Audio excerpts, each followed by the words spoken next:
नमस्कार और the deep dive की आज की इस खास चर्चा में आपका स्वागत है। नमस्कार। आज हम आपको लेकर चल रहे हैं दक्षिण भारत के एक काल्पनिक लेकिन हम सबके दिलों में बसे शहर मालगुडी की धूल भरी गलियों में। हाँ, मालगुडी नाम सुनते ही एक अलग सी फीलिंग आती है। बिल्कुल। आज के हमारे विश्लेषण का आधार है R.K. नारायण की अमर कृति स्वामी एंड फ्रेंड्स का वो यादगार हिस्सा। हाँ, जहां मालगुडी क्रिकेट क्लब यानी MCC एक बड़ा मैच खेलती है। हमारे पास इस कहानी के कुछ अंश हैं जिन पर हम आज गहराई से बात करेंगे। सही। तो जरा माहौल में आइए। कल्पना कीजिए मालगुडी की।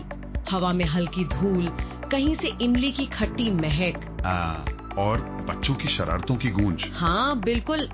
हमारे हीरो है स्वामीनाथन या कहें स्वामी और उसके जिगरी दोस्त दबंग मणि और होशियार राजम। हाँ, वो तिकड़ी।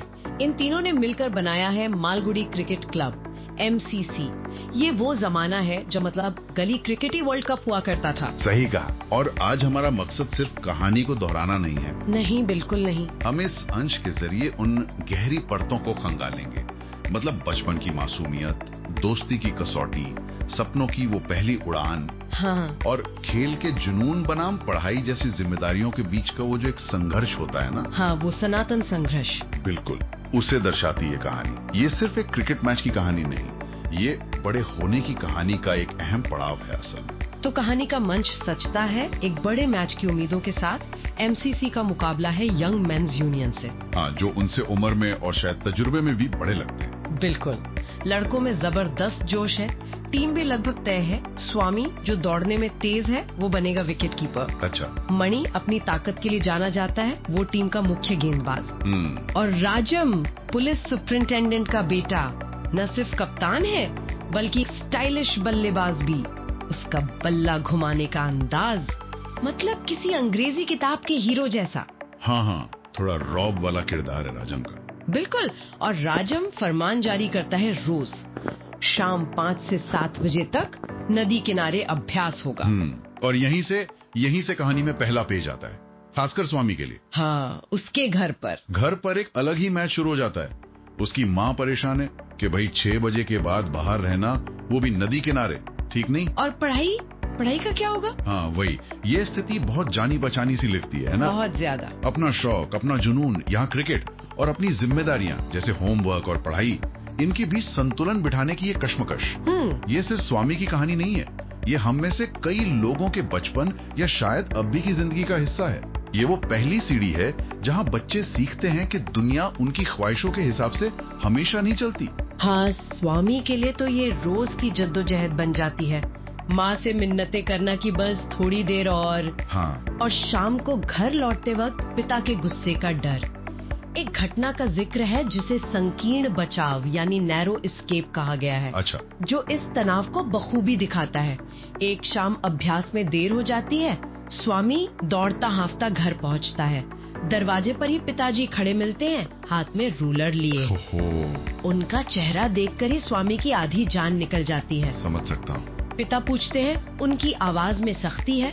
तो नौजवान साहब, आज अंक गणित के सवालों के बजाय कितने रन बटोरे गए? सीधा सवाल। स्वामी की हिम्मत जवाब दे जाती है। बस धीमी आवाज में कह पाता है, मैं तो विकेट कीपिंग कर रहा था अप्पा।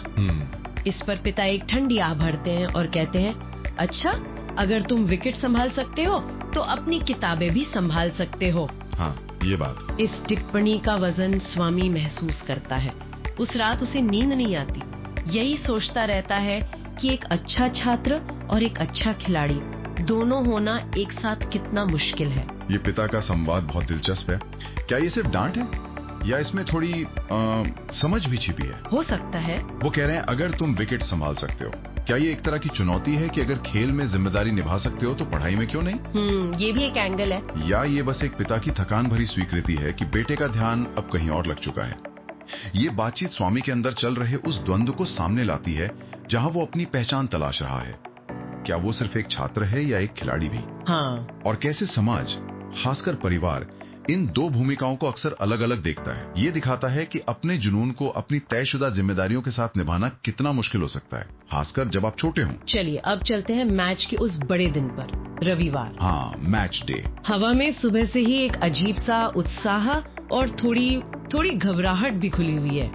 मैदान पर एमसीसी की टीम जमा होती है, नजारा देखने लायक है। कैसा? लड़के बेमेल कपड़ों में हैं, कोई स्कूल की हाफ पैंट पहने हैं, तो किसी ने शायद अपने बड़े भाई की ढीली ढाली शर्ट पहनी हुई है। जूते भी शायद सबके पास नहीं है। अच्छा। और दूसरी तरफ है यंग मेंस यूनियन की टीम। वो सफेद पैंट, साफ सुथरी शर्ट और चमचमाते पैड्स में सचमुच भयानक रूप से वयस्क लग रहे हैं। हाँ, वो कॉन्ट्रास्ट, ये सिर्फ कपड़ों का फर्क नहीं है, अनुभव और आत्मविश्वास का भी फर्क लग रहा है शायद। बिल्कुल। टॉस होता है और खेल शुरू। शुरुआती पल एमसीसी के लिए किसी सपने जैसे हैं। अच्छा। मणि, उनका तूफानी गेंदबाज, अपनी पहली ही गेंद पर विपक्षी टीम के बल्लेबाज को बोल्ड कर देता है। अरे वाह। स्वामी विकेट के पीछे खड़ा खुशी से चिल्ला उठता है, बोल्ड! मैदान में शोर मच जाता है। जबरदस्त शुरुआत। फिर बल्लेबाजी करने आते हैं कप्तान राजम, और वो आते ही दो ऐसे शानदार चौके जड़ते हैं कि लगता है आज एमसीसी को कोई रोक नहीं सकता। कुछ पलों के लिए उनकी वो बेमेल सी टीम दुनिया की सबसे मजबूत टीम नजर आने लगती है। उम्मीदें 7वें आसमान पर है। लेकिन क्रिकेट का खेल है, उम्मीदों और हकीकत के बीच का नाच है ये, और यही कहानी में आता है वो मोड़ जिसे स्रोत में आपदा कहा गया है। आपदा, हाँ। राजम टीम की सबसे बड़ी उम्मीद, एक ऊंचा शॉट खेलता है और कैच आउट हो जाता है। ओहो, सबसे बड़ा विकेट। बिल्कुल। उसके आउट होते ही जैसे एमसीसी का हौसला पस्त हो जाता है। पूरी टीम मतलब ताश के पत्तों की तरह बिखरने लगती है। हाँ, अक्सर ऐसा होता है। एक के बाद एक विकेट गिरते हैं, और इसी दबाव के पल में स्वामी, जो विकेट कीपिंग कर रहा था, उससे एक आसान सा दिखने वाला कैच छूट जाता है। Oh no. ये वो पल है जहाँ बच्चों की ऊंची उड़ान लेती उम्मीदें जमीन की कठोर सच्चाई से टकराती हैं। ये दिखाता है कि खेल में और शायद जिंदगी में भी लय बदलने में देर नहीं लगती। सही बात है। शुरुआती सफलता अंत की गारंटी नहीं होती, और दबाव में प्रदर्शन करना ही असली चुनौती है। उस वक्त मैदान का माहौल भी बड़ा दिलचस्प था। दर्शक कौन थे? कोई बहुत बड़ी भीड़ नहीं थी। अच्छा, कौन लोग थे? शहर के कुछ उत्सुक लोग जो शायद मुफ्त का मनोरंजन देख रहे थे, और पास की दीवार पर कुछ बंदर भी बैठे थे। बंदर? हाँ। जो शायद इंसानी खेल को अपनी मस्ती में देख रहे थे। जैसे जैसे एमसीसी के विकेट गिरते गए, शायद दर्शकों की दिलचस्पी भी कम होती गई। जाहिर है। नतीजा वही हुआ जिसका डर था। यंग मेंस यूनियन ने एमसीसी को एक बड़े अंतर से हरा दिया। लड़कों के सपने वो जैसे धूल में मिल गए। हार का स्वाद। मैच के बाद का मंजर शायद खेल से भी ज्यादा असरदार है। कैसे? एमसीसी की पूरी टीम मैदान के किनारे लगे एक पुराने इमली के पेड़ के नीचे चुपचाप बैठी है। हवा में हार की उदासी घुली हुई है। वो खामोशी। राजम, जो हमेशा आत्मविश्वास से भरा रहता था, आज हताश दिख रहा है। मणि अपना सिर खुजला रहा है, शायद समझ नहीं पा रहा कि क्या गलत हुआ। और स्वामी वो बस जमीन को घूर रहा है, शायद उस छूटे हुए कैच के बारे में सोच रहा है। वो सन्नाटा बहुत भारी है, उसमें सबकी साझा निराशा बोल रही है। यहीं पर राजम का किरदार फिर से उभरता है। वो सिर्फ एक स्टाइलिश बल्लेबाज या कप्तान ही नहीं, बल्कि एक लीडर भी है, भली बच्चा है। हाँ, सही। वही इस भारी चुप्पी को तोड़ता है। उसकी आवाज में निराशा है, लेकिन हार नहीं। वो कहता है, कोई बात नहीं, हम अगली बार जीतेंगे। एक बार हारने का मतलब हमेशा हारना नहीं होता। अगर हम इसे थोड़ा और गहराई से देखें तो ये सिर्फ हौसला बढ़ाने वाली बात नहीं है। नहीं, ये लचीलेपन जिसे रेजिलियंस कहते हैं, उसका पहला पार्ट है। हार को स्वीकार करना, लेकिन उससे पस्त न होना। बिल्कुल। ये उस नेतृत्व क्षमता की झलक है जो शायद उसके पारिवारिक पृष्ठभूमि से भी आती हो, लेकिन यहाँ वो अपनी टीम के लिए खड़ा हो रहा है। वो सिखा रहा है कि गिरना अहम नहीं, गिरकर उठना अहम है। और कमाल देखिए, राजम की इस बात का असर जैसे जादू की तरह होता है। अच्छा, कैसे? स्वामी, जो अब तक उस छूटे कैच के बोझ तले दबा था, उसका चेहरा एकदम से खिल उठता है। वो पूरे जोश से कहता है, हाँ, अगली बार मैं एक भी कैच नहीं छोड़ूंगा, कभी नहीं। अरे वाह। और बस जैसे किसी ने स्विच दबा दिया हो, मायूसी का माहौल छूमंतर हो जाता है। कमाल है। लड़के एक दूसरे को देखकर हंसने लगते हैं। थोड़ी देर में वो उसी धूल भरी गली में एक दूसरे के पीछे भाग रहे हैं, शोर मचा रहे हैं, ठीक वैसे ही जैसे मैच से पहले थे। वापसी हो गई। हाँ, शाम ढल रही है, पास के मंदिर से घंटी की आवाज आ रही है, और मालगुड़ी की जिंदगी अपनी पुरानी रफ्तार से चलने लगती है।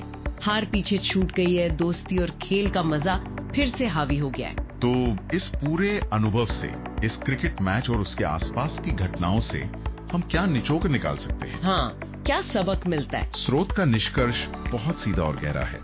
सच्ची दोस्ती और दृढ़ता जीत से ज्यादा मायने रखती है। बिल्कुल सही।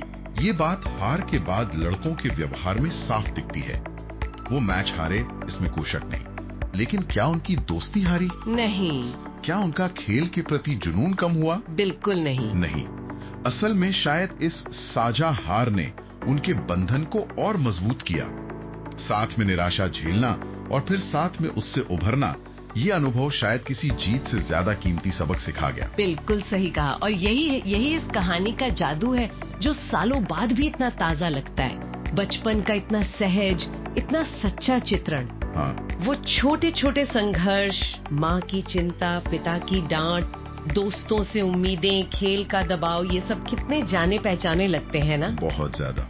और इन सब के ऊपर दोस्ती की वो अटूट भावना जो हर हार जीत से परे है।